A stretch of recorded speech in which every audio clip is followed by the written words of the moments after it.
Everyone, welcome back to Project Bandit. So not much has happened to the main chassis, so we'll put that aside, but we are going to take a look at the transmission.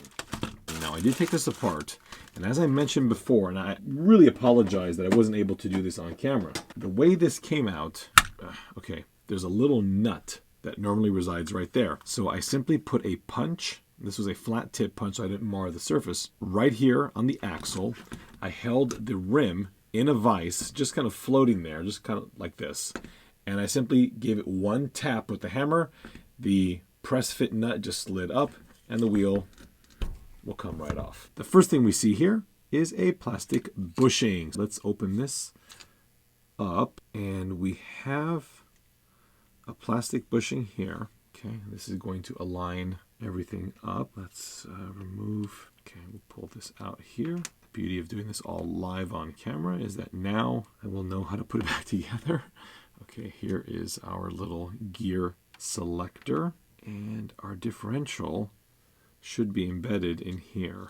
So this is our diff. There are two Phillips head screws there, so we should be able to open this up. This doesn't want to slide. I don't really want to do much work to this transmission other than clean it up. Put some new grease in it. These could use a bath, so we'll pull this out as well. Anybody who's opened up the transmission from a Hornet or a Midnight Pumpkin, really any car that has a solid rear transaxle from the 1980s, this is basically what you're going to see. Really isn't too bad in here, and while we're here, ooh, shoot.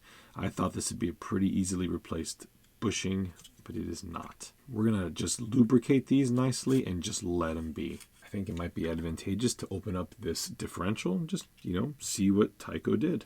Right? It's just two very small self-tapping screws that go into these. And this case should slide off, and a very, very standard bevel gear setup. Quite nicely laid out. This one, I'm going to assume, will slide off. This appears to want to come off. So use a very small flat blade screwdriver, just apply a little bit of tension and see what happens. Again, the last thing we want to do with this is break it, because then it's going to require a complete redesign, since these parts are simply unavailable. And you know what it is? I think these two little tabs, yeah, that's what it is. These two tabs here clip everything in place. We're going to try and separate them just a bit. And that one came out, and that one came out. Cool, there we have it. These are held in from the back side here, and this can now slide. Yeah, so it can slide down the shaft up here.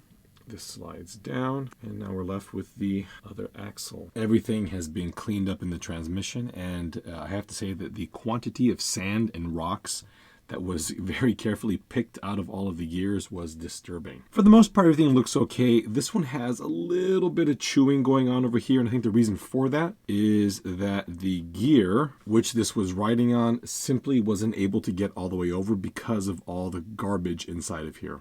Now we need to reassemble all of this. So if anybody's ever watched James May's The Reassembler, well, that's kind of what we've got going on here. If you haven't watched it, probably should do that. It's awesome. To assemble this transmission, we're going to use this Tamiya grease. This stuff lasts forever. I've got cars that haven't been disassembled since the early 1980s with perfectly clean, pliable Tamiya grease still in there. We'll put a little bit on the shaft, just like that. And we are going to slip this guy here straight on. And mind you, I'm not putting that much. We don't need to submerge everything in grease. And then on this side over here, we get this bevel gear. Now this was exceptionally greasy and filthy inside, and now it's nice and clean. And again, we're just gonna put a little dab. I mean, this thing doesn't really have to move. It had grease on it originally, so we'll put a little bit of grease on it now. And we'll take this and just drop it right in here. And we probably should put a little bit of grease on the outside. Okay, and that feels great. This down for a moment and take this little retainer which holds the two bevel gears inside. What we will do here is drop in some grease in this area here where it used to spin, some there as well, just like that, and drop the bevel gears straight in here. These will need to be greased, but we'll do those when we install them because it's a little bit easier. On this gear, we'll again put some grease, and this will spread the grease onto the bevel, just like that. And we'll take this, flip it over, and basically it is going to snap into place quite nicely, I have to admit.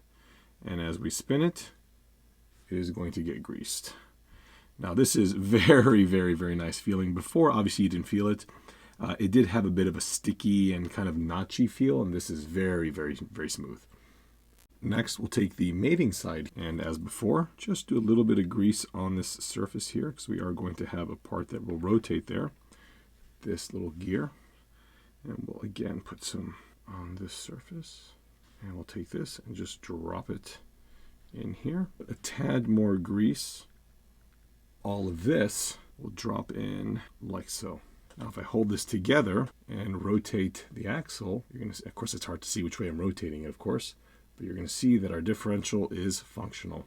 And all this in here, I tried to clean that. That is actually not grease. It's just grime that has been mashed into that plastic or the nylon over the years. We'll put these 2 screws in, and then that will complete the diff. This guy is not done yet. We also have this large gear, which will slide directly over the shaft. Let's hold this all together.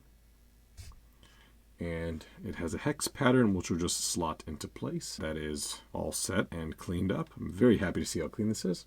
For the other axle, we can take one of the bushings and just slip this on here. This one didn't have any grease in it at all. For this one, I'm going to put a little bit, but I'm not going to put any on the outside, because on the outside, that will be subjected to dirt and grime. If you grease something and then get dirt on it, what you've done is applied sandpaper to it. The inside here, which is never going to see that, I'm perfectly okay putting just a hair. You can grab the transmission case.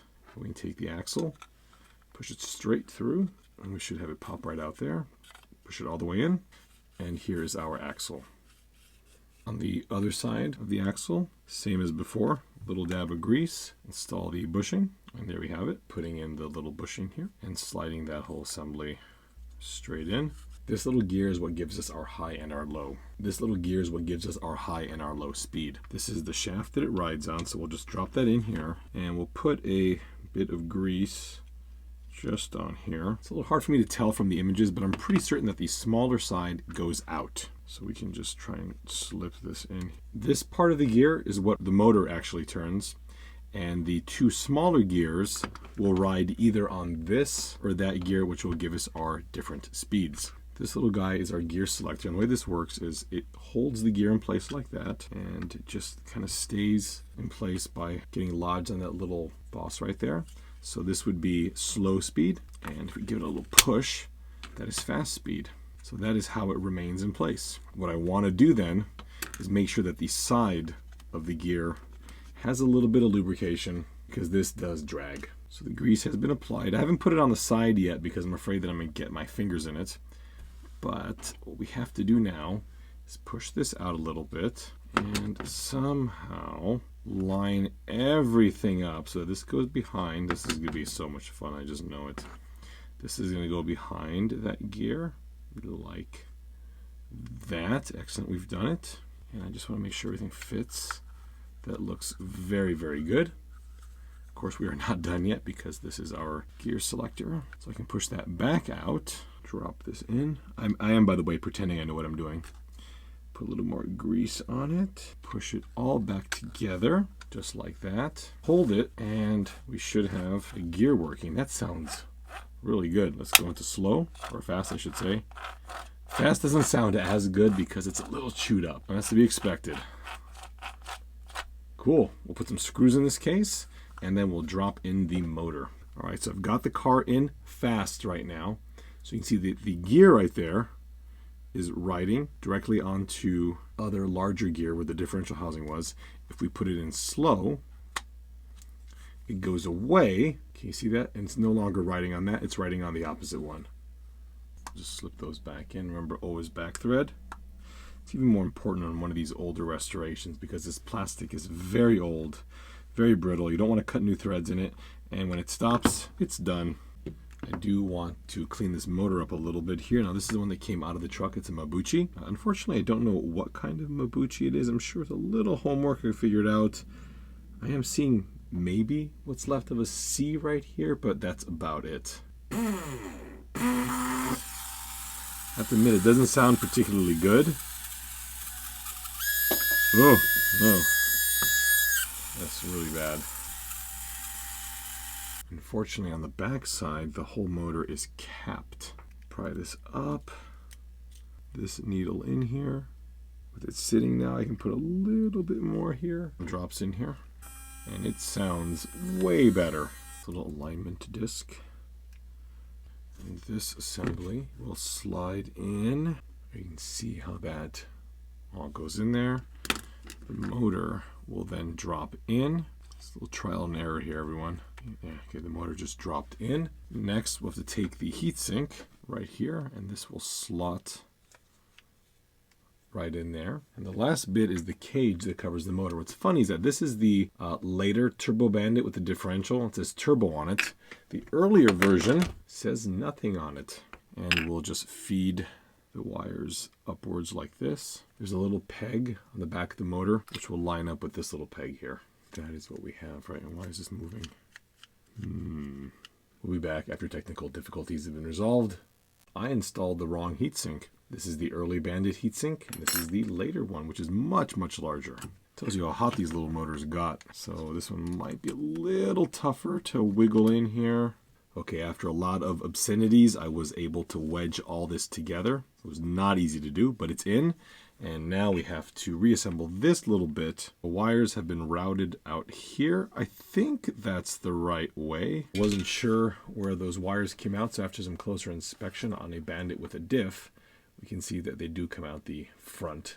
Time for a couple of screws, and the trans is complete. Time for a fairly big step. We are going to install the transmission. Just a side note here, the second generation Bandit with the differential has a slot, much like the Hornet did, which means this transmission has a little bit of articulation. The first gen with the solid axle, not to be confused with the third gen with the solid axle, the first gen did not have this rolling rigid rear axle. Cool. Well, I am very excited about this. There's a lot of work still to do. The motor's got to be wired in. We've got to install the rear shocks. Somehow sort how to install the front tires now that I've changed them. They won't fit now. Get all the paint off the tires, obviously, and install the rear tires, which will fit still, but now need to have the axle nut repressed on. I promise the next update for this truck will be very, very soon. Thank you all so much for your patience, and we'll see you next time.